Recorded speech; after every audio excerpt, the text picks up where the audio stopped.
Here's another amazing story from season 2. During the dating time, Michael used to play a lot of pranks on like some serious pranks. Alright? And change up my bed, apartment, furniture. I went to visit a girlfriend, jump out of the bush in the night and us and we bawl out and scream. And one night he woke me up like it was like 2-3 o'clock in the morning. I hear, he's in a deep sleep. And when I open my eye, Jason, he had on Jason mask that was glowing green. So she came and interviewed me about the pap smear and cancer of the cervix. So I remember she came with the camera guy and we're talking and it's just this smile and this dimple. She had this dimple and it's like the smile has turned me fool. So we did the interview and it done. He was speechless.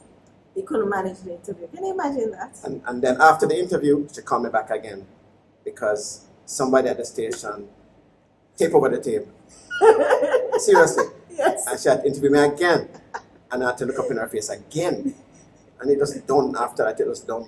This is Forever I Do.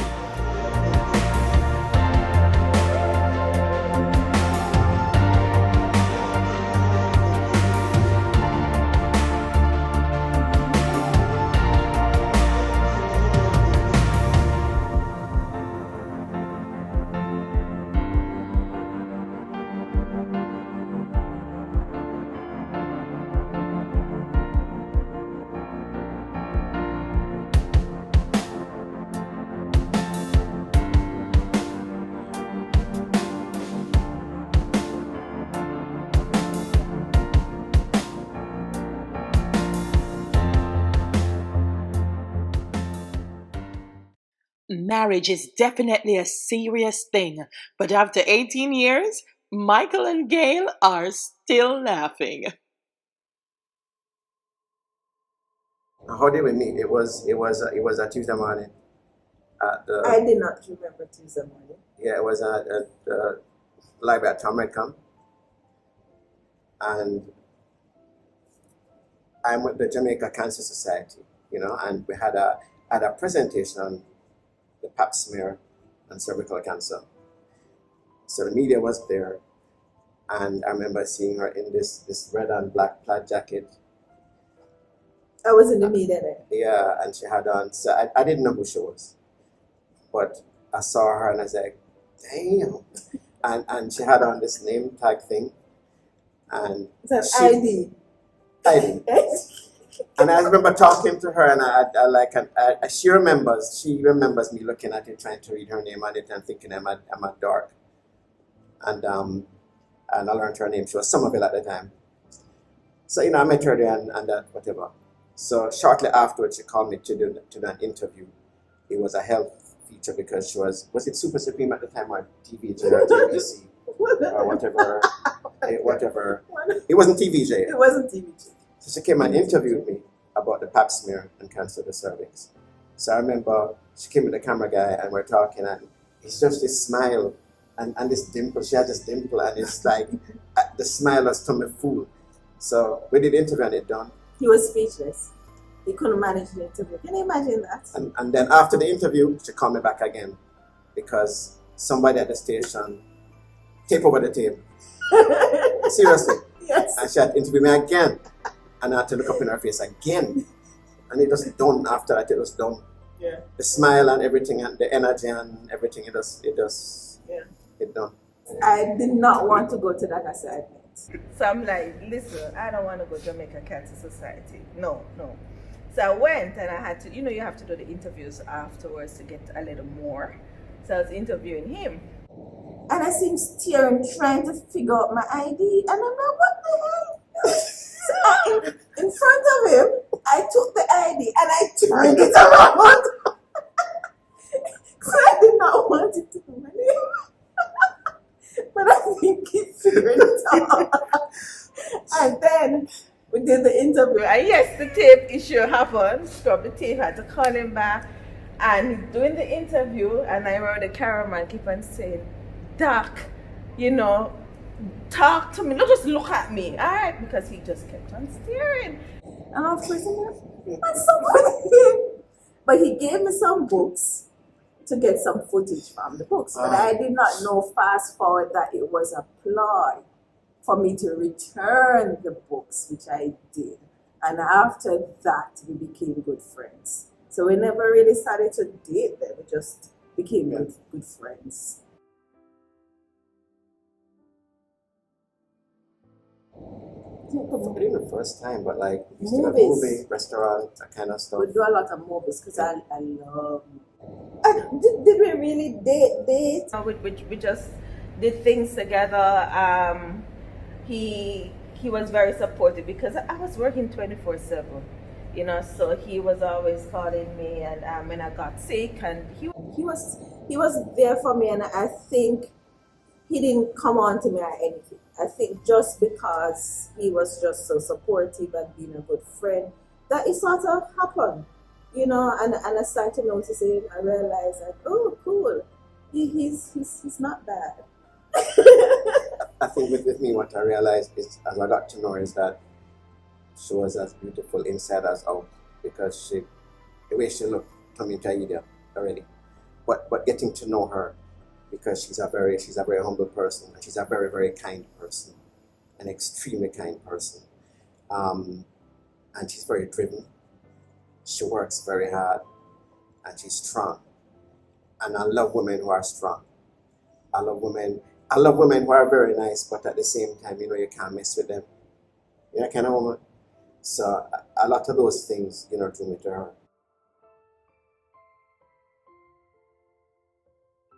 You know, you see, I'm trying to pinpoint like that exact moment when, you know, we say, okay, we're together now. I don't think there was an exact moment. I think the feeling sort of, you know, there is this attraction, yes. The friendship, being there together, all of those things, it just came together.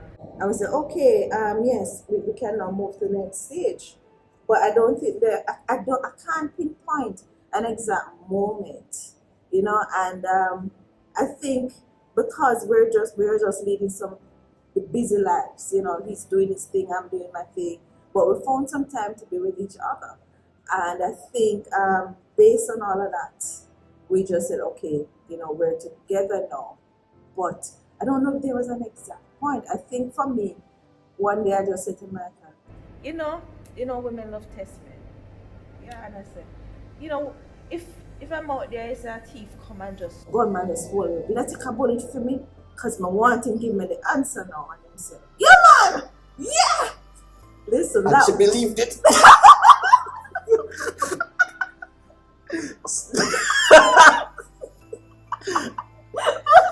She believed it. Actually, yeah. But I still ask him this. I still ask him the question. And she still believes it. And I still believe it. But you know what? I would do it. Seriously. You know what? Throughout the years, Michael has proven that. I mean, whatever. If I come home and I say, boy, you know, say, Dahlia said this about me. I mean, I like Dahlia. Michael said, I like Dahlia too, you know. I don't like Dahlia. and next thing, God said, Dahlia, me hear say, you do this together. Why? Michael is my greatest supporter. So she does the same thing. Up to same now, thing. yeah. So same thing with her. Yeah.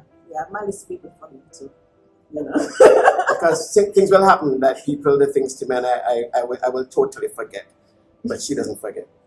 And I'll be talking, and then after she's like, but that the same story we did that? Seriously? So you're protective of each other.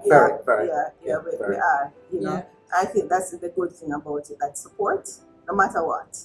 You know, I know that I call him, he's there, and that's good. Basically, I didn't want to die, so I had to marry her because, you know, I would have wrong answer. Right? Do I look like the person that's going to threaten me? Nobody will believe that. All right. So after a while, you just realize that I was telling you earlier, not everybody's cut out for marriage. It's not for everyone, but it's an environment. I mean, I thrive in it. I desire that. You know, I like the companionship and the stability of it. And there came a point where I realized that this is the person I want to spend the rest of my life with easily.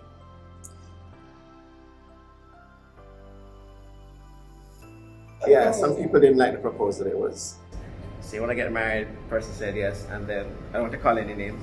The person said yes, and I was like, cool, and then that wasn't cutting it because it was romantic. So I remember we went to Sumfest, and when Third World was singing Committed, proposed, and she said yes, and that was great. That was like the best decision I ever made in my life, was to marry her. As for her decision, I'm not so sure about her, but I made a good choice. I did. I'm happy. Yeah. Well, he insisted that we had to stay for Third World. But again, because I love music and it wasn't really an issue for me, I didn't expect him to propose at that point in time because he already said, let's get married. So I thought that was it. So I was surprised that he went down on his knees and he did his thing. Personal, you know. Yeah. The going on anything like, is personal though. Yeah. So he did. What the proposal thing you're talking about? I keep mixing up with. I'm sorry. Him. Yeah, continue. Yeah. So he went and he proposed that because he was writing that song "I'm Committed." So I think to me, because I always forget things, but I still remember that time. I still remember the song that was playing, which is good because when you propose to me, that's a big thing. But the committed part of it, and to this day, when I hear that song, I remember. We were getting along just very well, and it was like just a natural evolution or progression. So it's like, okay, we're going to get married and decide who's going to go, and there was no squabble about any guest list, about where to go, about what to wear, about anything. Yeah. Sorry, I don't have any drama for you. I'm sorry. It just went very well. We didn't want a high-profile thing. We didn't want a lot of people. We wanted something that's intimate. I said, okay, 50% from his side, 50% from my side. We got married at uni, and we did the reception at Alhambra Inn. We wanted something that was very small and intimate. We didn't have, when you hear weddings, you have all of this drama and the in-laws, and no, we didn't have that. Our budget, we said we're going to spend this money, we spent that money on it. Even for honeymoon, we weren't arguing about where to go for honeymoon because we were focused on the marriage and not the wedding day. So we just wanted to get married and we wanted to be the presence of people who we actually care about.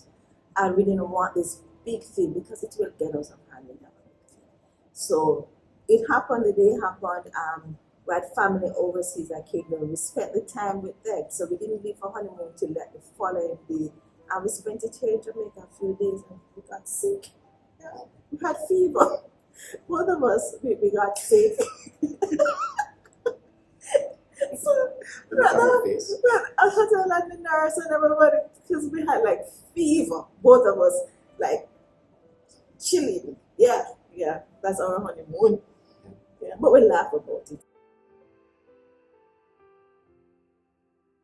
The thing about my life is that I was married before, and my ex and I are like, sometimes you can be different in a marriage and complement each other. But my ex and I were like a square peg and a round hole, and no shade whatsoever, my ex, we're just very different people. So we didn't really complement each other very well. When I got married the first time, I was very sheltered, very immature, had unrealistic expectations of marriage. I don't think I really knew myself what I really wanted. But by the time we got together, I realized that yes, I can live with this person. But to make sure this time we went for premarital counseling.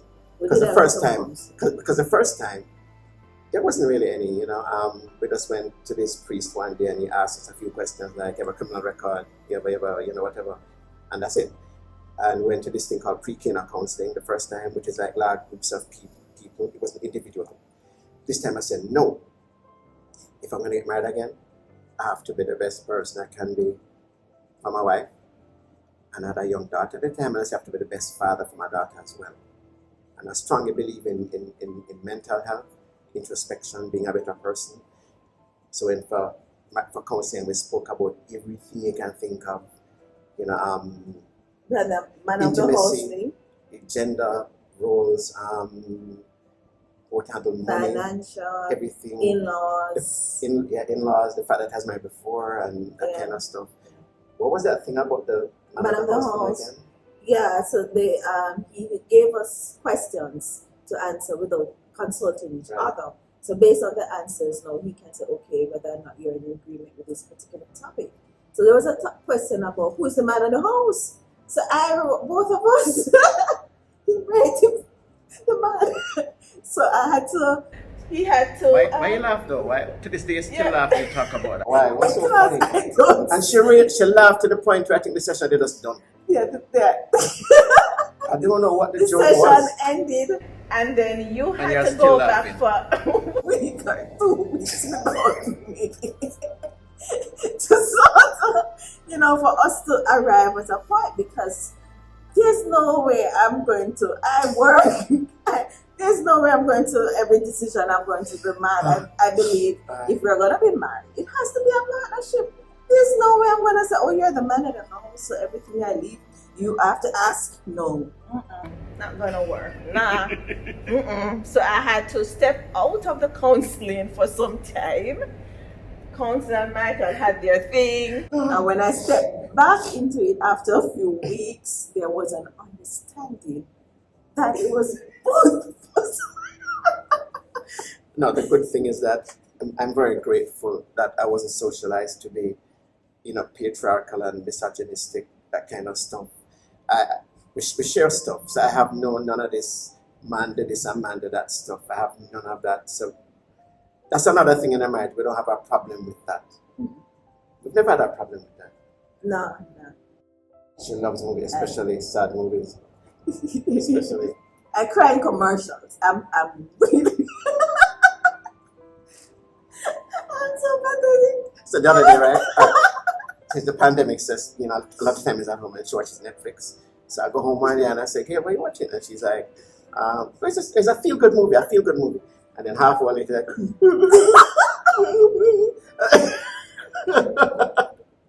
I just go for the tissue and just like, okay, here. Yeah, he knows now. He knows. But I love that. I love women who will cry at sad movies because it means they have feelings. And commercials. I love that. And I love that commercials. about her, actually. I cry for all of those things. So I love movies. So we go to a lot of movies. We go to concerts. Both of us love music. That's what we do for. Yeah, we go away. We do a lot of live music, and so yeah. So that's basically our dating. Movies, restaurants. We eat out a lot, but I think top of the list is the movies and live music. We love music. So during the dating time, like I used to play a lot of pranks on it, like some serious pranks, alright, and change up my apartment, furniture. I went to visit a girlfriend, jump out of the bush in the night and us, and we ball out and scream. And one night he woke me up, like it was like 2, 3 o'clock in the morning. I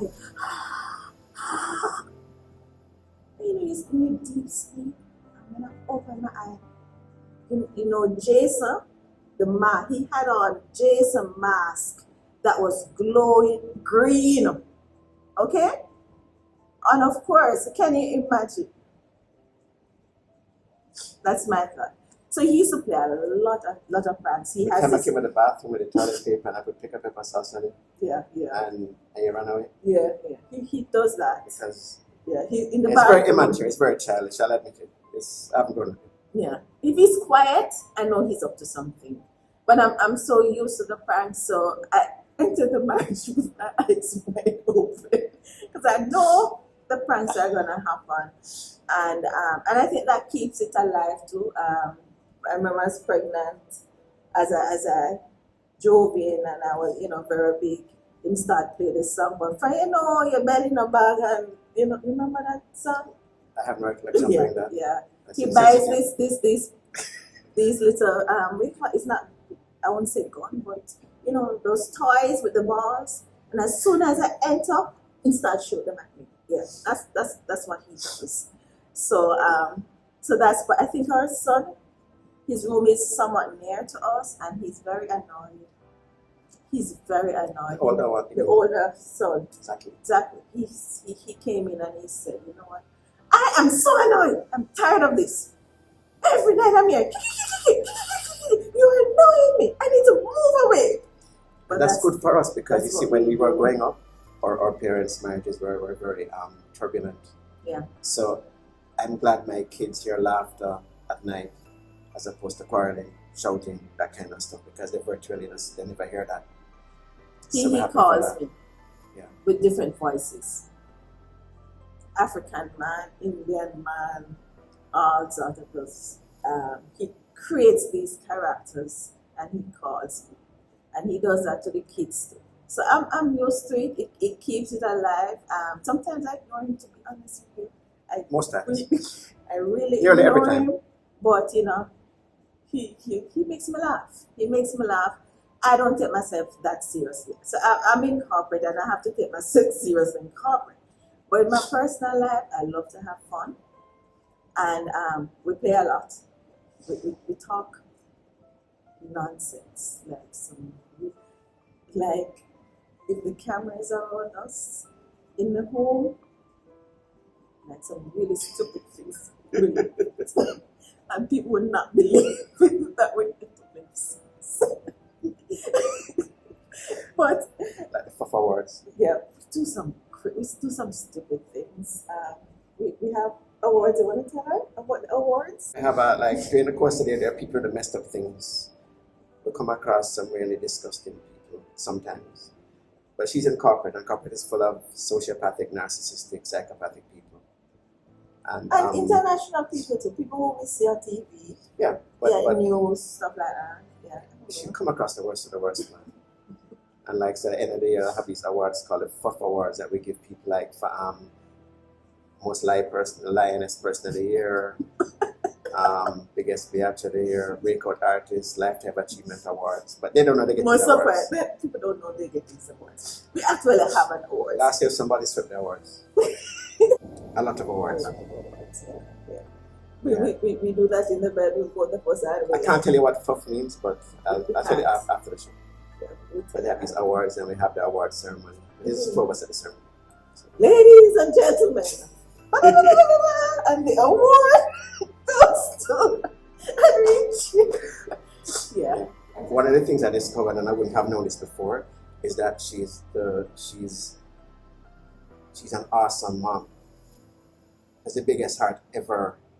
And I remember hearing something once that literally brought tears to my eyes because, you know, step parents sometimes have bad reputations. And my daughter told me that she's the kindest person she's ever met.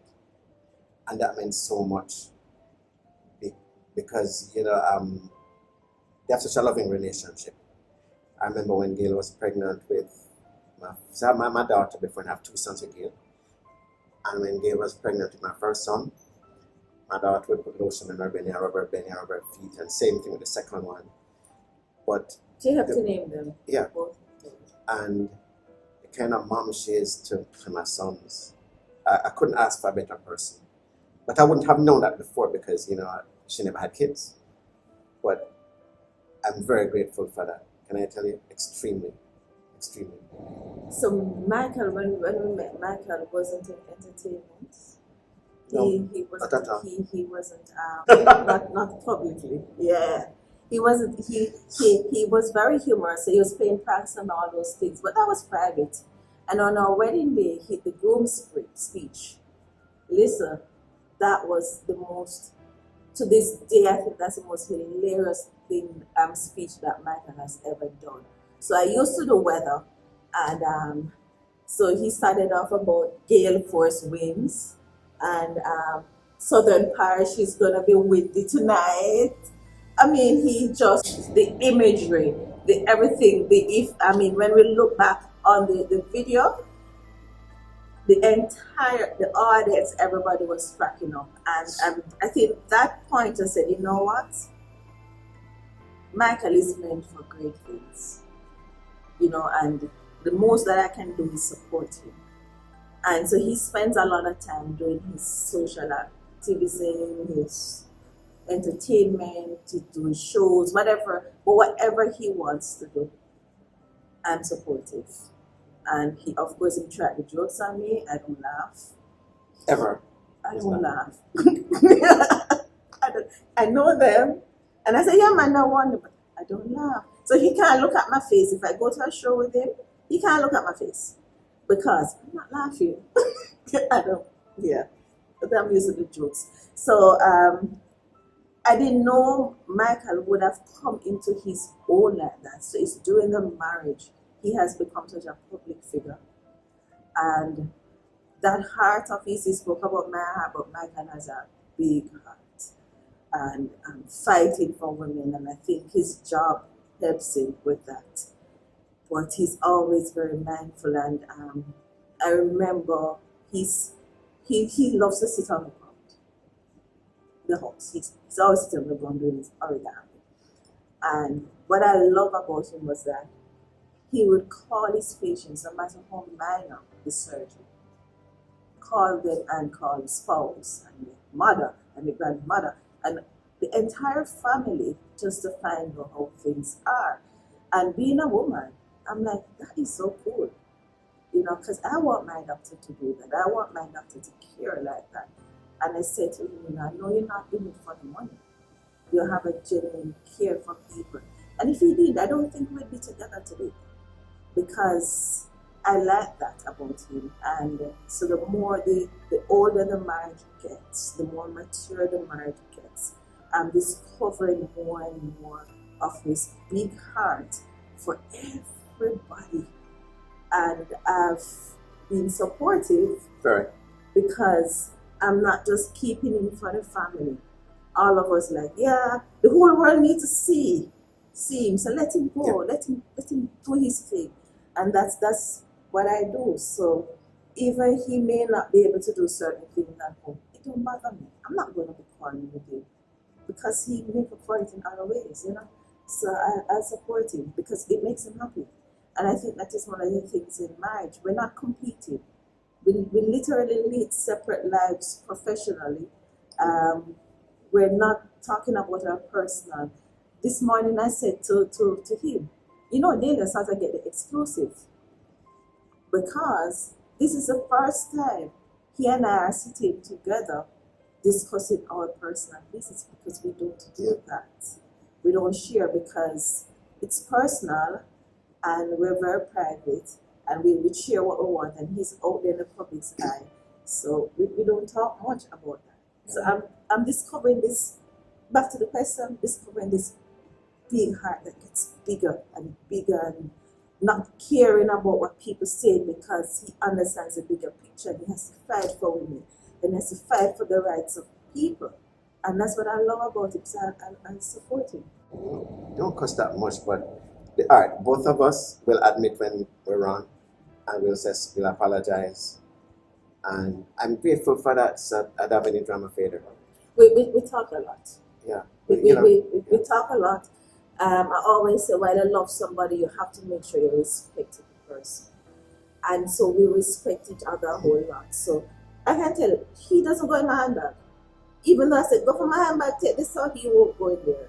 Because he thinks that is my personal thing. He doesn't answer my phone. He'll see calls. He add on the phone to me. I don't check. And Michael is on the phone calling women, yes, darling, yes, sweetheart. You know, and it doesn't matter to me, you know, it because there is a boundary for him. We trust each other. When we do have disagreements, but we don't cuss and go on because we tend to talk. And sometimes when I get very upset, Mike, you calm enough. I just listen to him. And then when him get upset, we calm. Sometimes I laugh at him. I actually do laugh. There's some things you walk and I kiss a piece of your teeth. And you're like, seriously, I can't kiss teeth good. You know? But we talk a lot. The respect is there. We don't. What I like is that because if you live in a space with someone else, there will be conflicts. You know, and you will have to get on each other's nerves at times. But what always happens is that if one of us gets really pissed off with the other person, I realize we'll be quiet. and we'll go and reflect and have a discussion about it. And if somebody's been an ass, they will admit and say, that was really stupid. Both of us will do it. I was stupid. I'm sorry I did that. And there's no, as I said, respect and communication are very important. So I'm grateful for that. We don't have the ego thing. No. And there's something we noticed during this whole pandemic. And I was talking to one of the guests outside about it. And I'm grateful for this because with this pandemic, you're kind of forced to spend time with the people you live in, locked up in the house. And I'm so grateful that my home is a happy home. I'm so grateful for that because it's going on for like almost a year now. And you're kind of forced to spend time with these people in the house. So like my wife and my kids, I'm just so happy. It's a happy home. So I'm good. And times like this I reflect and I think, man, I really made a good decision because I'm going into a happy environment and I'm good. Many people are not good because they go into these environments and they have all these unresolved conflicts and these people get on their nerves, and if there are things that get on your nerves and you're forced to be in that space with them for a long time, the irritation becomes magnified. So I'm grateful for that. I don't feel like if Michael annoys me, I'll tell him. I say, you say you really annoy me. So you just annoy me. Yeah. And he sometimes he say, you have a right to be annoyed at me. Like sometimes he throw it back at me. But we don't quarrel or anything because we talk a lot. I think with my job I have to talk a lot. And I just need somewhere to chill and be at peace. And I think your home is so crucial for you to want to go home and to like the people and love the people that you're with. Yeah. And nothing is much more precious to me than when I enter that home and when I look at the kids' face, like I'm the greatest thing since sliced bread. And then Michael will like, when he comes first, he's like, where's Gailey? Like he's always asking. It's important what you just said, to be happy to go home. Yeah. So we do look forward to going home. We love each other, but we like each other. Yeah, that's it. We like each other, so we're friends. That sounds weird, because some people will say they love somebody. They didn't like There's them. something drawing them to the person, but they think they have some dirty ways they can't take. Mm-hmm. But we don't have that issue. And we know each other ways. I have some little quirks. I'm about all little quirks. Why are you laughing, David? That's not funny.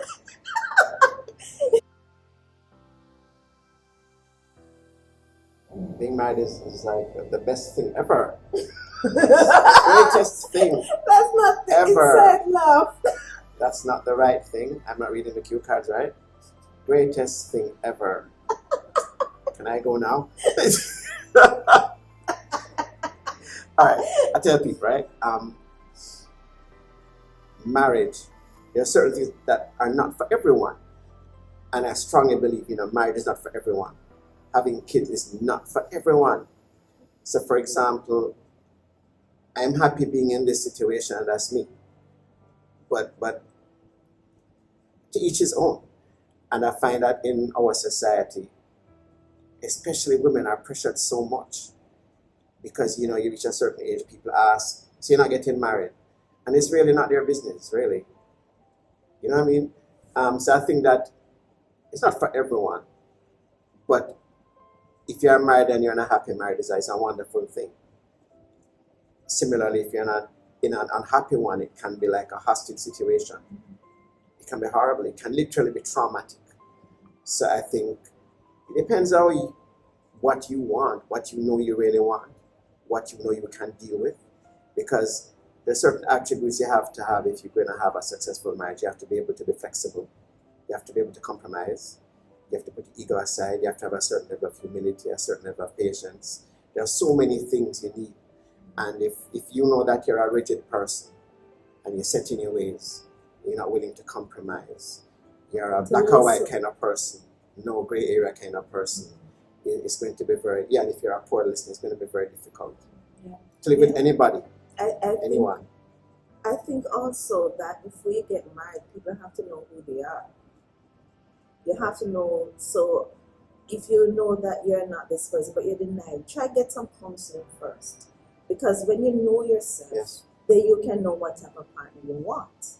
So I'm not for the type when you leave school or you leave college, you want to go get married. I'm not saying you must sow your wild oats and get married, but take some time for you. Discover who you are. And then, so like for me, I know I like music. I can't be with a new person. I know that. I like comedy. I like music. And I want someone who appreciates the things that I love. Also want somebody who respects me as an individual and not see me as just a woman. So if I feel like I don't want to cook, he understands that I'm tired. But not to say that, oh, you're a woman and you have to cook. But I know that's the person that I want. And I was prepared to go through my life. And if I don't get this person, I'm prepared because I'm not going to be unhappy. So you have to know who you are first before you decide to link up with somebody and to spend your life with. Because it's going to be a lot, and marriage is hard work. It's important, as you said, to know who you are. And it's also important when you're choosing a partner to know it's important that you have certain things in common. I mean, you can be different in certain ways and complement each other. But it's also important to have common ground in certain things. So, for example, we have similar views on many things. For example, politics. We're neither Labourite nor Comrade. We're able to see the good and bad in both parties. So we've never had a political argument. We've never had any arguments about religion because our religious beliefs are similar again. We believe there's a supreme being, something more powerful than all of us, but we're not into religious dogma and doctrine. So we don't have religious arguments. We think similarly about raising kids. We interact with people very similarly. So for example, we'll talk to a CEO the same way we talk to a janitor. We just see people as people. We're not into hierarchy, we're not into social class division stuff. We're not into materialism. Yeah, we're not into that. So we have a lot of things in common, and that helps. Driving high profile vehicles because you think that will affirm us. I would say, oh, the car look wicked, the car look nice. For me, yeah, and that's it. For me, as long as the car not broke down on the road, and I have AC, I am good. So we're not hung up on the materialism. We're hung up now, making sure our home is happy. Nice. So, for example, we're wearing something and somebody will ask, what's that you're wearing? And we're like, sometimes, I don't know, it just looks nice. We have no clue about brands, designers. There are a few things we'll know, but we're not really caught up with that kind of stuff. So that helps. Thank you so much, Michael and Gail. Here's to many more years of happiness and wedded bliss. On the next episode of Forever I Do. At first, shut up. I wasn't. I said, why are you just there with me? Because none of them relationship, them by the way, never did a workout. That's what you thought. None. Every relationship I'm going to was just crash and burn. And then I said to him, why not just there with me? Because nothing I'm going for you now. Me single. And you seem to be single right now because not never did a workout. And then he said, he was like, you serious? I'm going to say, yeah. I was like, you're not joking. I'm like, no. And then he said, all right, then. Cool. Thanks for tuning in. See you next week. Makeup services provided by Nardine Beauty. Coordination and planning, Shakima Hines of Island Brides, Jamaica. Forever I Do is filmed on location at the Jamaica Pegasus Hotel, your wedding destination in Kingston, Jamaica.